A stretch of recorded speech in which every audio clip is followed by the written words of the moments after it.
Guys, welcome back to our channel. I am Mr. Pad. Sa araw nito guys, pag-usapan natin ng 1,000 km service pagkatapos po ninyong mabili at pag naka 1,000 km po kayo, babalik po kayo sa company po upang checkin po namin ang lahat ng mga bagay. Katulad nyo po nakita dyan, yung lahat ng gulong ay hinihigpitan po namin ang mga pressure po ng hangin. Katulad nga po ng sinabi ko po, chichikin po natin ang lahat po ng mga pressure po ng gulong ninyo para makita po natin kung ano po dapat gawin. At inaangat po natin to, tinataas para po ma-check po natin yung mga pang-ilalim po ng mga sasakyan po natin, kung ano po dapat higpitan, kung ano dapat chicken. Ayan po, importante talaga pag naka 1,000 po kayo, ay bumalik po kayo sa company. Pero guys, bago magpatuloy, kung bago pa lamang sa channel ko, huwag mong kalimutan mag-subscribe. I-hit mo na rin yung bell button na yan upang sa bawat upload ko ng video ay manipitay kita. Sabayan mo na rin ng like at mag-comment ka rin po guys. So guys, patuloy po tayo, no? Ito yan po yung chine-check po namin yung mga linya ng mga gasolina o mga brake fluid, yung linya niya sa mga steering fluid, lahat po ng mga bagay ay chine-check po namin yan. Kung ito po ba tayo wala yung mga tagas, walang mga sira, mga tubo o mga pang-ilalim, lahat niyan ay tinitingnan, hinihigpitan po namin yan para po sa pagtakbo nyo ay lahat po talaga isiguro. Bagamat ito po ay bahagi po ng mga trabaho sa services po, ay ginagawa po ito ng isang company. Kaya importante kapag pinababalik po kayo ng company na pagdating sa mga service ay bumalik po kayo, huwag nyo pong sayangin yung opportunity. Kasi dahil nga po may mga bagay kami minsan na pinapalitan na hindi nyo po nalalaman, lalo na po kapag ito po ay tinatawag po namin ng recall. Kaya mahalaga po talaga. So pagkatapos po namin chinek po yung ilalim, punta naman po tayo sa engine compartment. Sa engine compartment naman po ay chichikin natin yung mga bagay na makikita po natin dyan. At chichikin po natin yung temperature, chicken po natin yung langis, aircon, hose, lahat ng mga bagay ay chine-check po namin yan. Mandar man po siya hindi, chine-check namin mga baterya, radiator, lahat po ng bahagi po dyan sa engine compartment ay chine-check po namin. Kung ito po ay mahigpit, maluag, kung ano man po mga bagay na dapat po ay tinitignan po namin. Kaya importante po talaga, katulad po yan, lilagyan po natin ng tubig dahil nga po hindi po nalagyan ng customer, so tinignan natin ng label. Kami po ang maglalagay niyan, maging po ang brake fluid kapag kulang po siya sa label, nilalagyan po namin lahat yan. At ito po mga baterya, langis, transmission, chine-check po namin ang mga langis po niya. Kaya mahalaga po talaga na ang ating pong sasakyan ay ibalik po natin upang po maging lalong mas condition kapag binabalik po natin sa company. Dahil ito po yung trabaho ito, bahagi po ito sa mga warranty kapag tayo po bumili ng brand new po ang ating sasakyan. Huwag po tayo magpa-service sa labas, lalo kapag brand new at first owner po tayong bumili ng sasakyan. Bagamat mahal po sa casa, pero ito po ay maganda at nakakasigurado po tayo na ang lahat ng bagay po ay nasa tama, ang lahat ng bagay na sa maayos, dahil po kahit na pinakamalit na tornilyo 10, 12, 8 man po to ay hinihigpitan po namin ang lahat na ito para po hindi po magkaroon ng problema for the future, hindi po magkaroon ng marami pong kalampag o ingay na maririnig po natin sa ating pong sasakyan.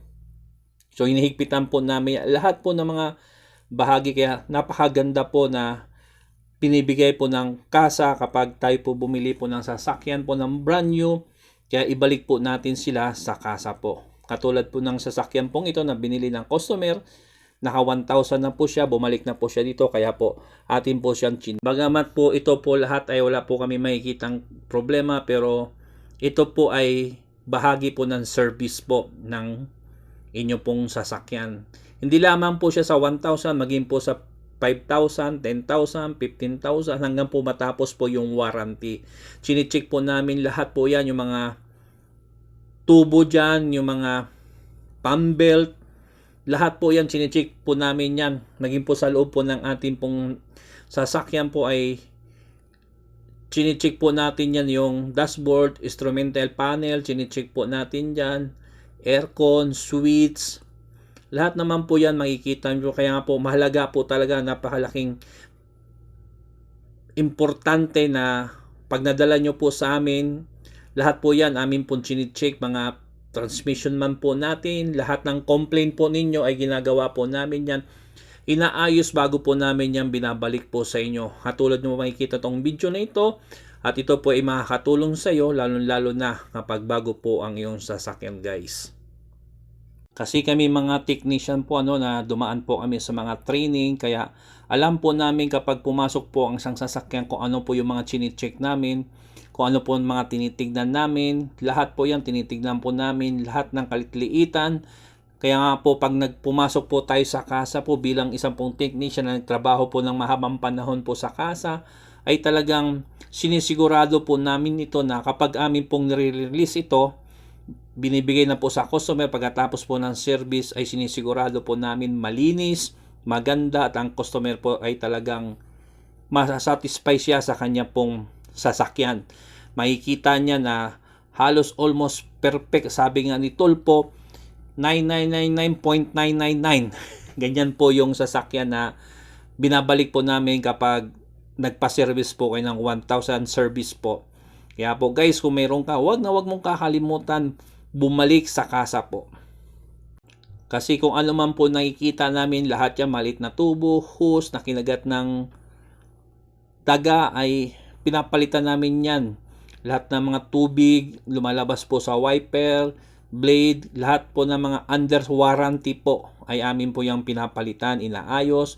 Kaya bilang isa pong bumili kayo ng sasakyan, ay ibalik nyo po, at lahat po na ma-complain po ninyo na before 1,000 kilometers ay sabihin nyo po sa service advisor para po makapagbigay po ng advice sa mga technician kung ano po dapat gawin po ng mga technician. Muli guys, kung nagustuhan mo po ang video ito, huwag mo pong kalimutan mag-subscribe, mag-like, at hit mo na rin yung bell button na yan upang sa bawat upload ko ng mga video ay manipay kita kung nagustuhan mo ang video ito, dahil ako marami pa po akong ibabahagi sa inyo patungkol po sa mga automotive po ang content ng aking pong sasakyan. Kaya katulad niya, lahat po yan chinecheck namin, yung aircon, radio, kung gumagana, pumapangsyon, mga bluetooth, lahat po yan kinakalikot po namin. Kahit wala po kayong complaint, lahat po yan ay kinakalikot namin para po magawa po namin na aware na po kung bago po namin maibigay sa inyo na ito po talaga ay sigurado. Bagamat ito hindi nyo po nakikita, pero ito po yung ginagawa namin, katulad po ng pag-adjust po ng handbrake adjustment na tama, na binibilang din po talaga namin. Panoorin nyo na lamang po yung iba kong video dyan po sa video ko, scroll mo na lamang po. So nakita lang, mga busina po yan, lahat po yan.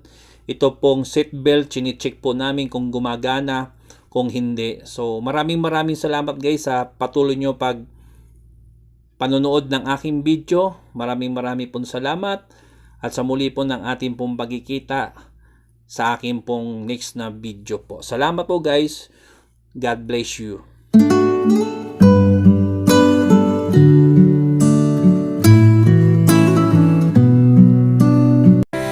Bless the Lord.